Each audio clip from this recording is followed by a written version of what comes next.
កំពូនកំពូដួងចិនសែននៅនឹងហើយពេញជាស្មងសូភីកំពូន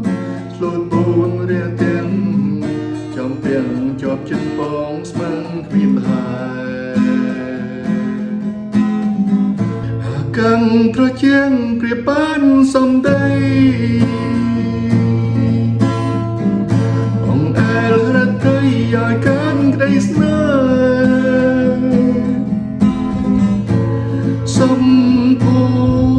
កំពូននៅអិនកែប្រែ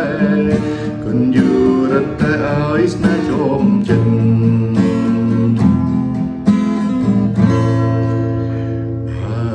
ឃ្លាទាំងស្រមៃនោមក្តីអាល័យទុកភ័យផ្ដេកផ្ដិតទោះជារឿងកម្មប្រចាំជីវិតកំពូ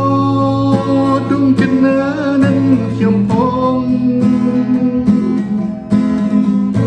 កំពូពពេញលលេងឡើងថ្មីគេសលោកជ័យក៏ចិនណាបងថ្ងៃណានឹងបានប្រាណីត្រកងកំពូរៀមសងពងជានិរន្តរ៍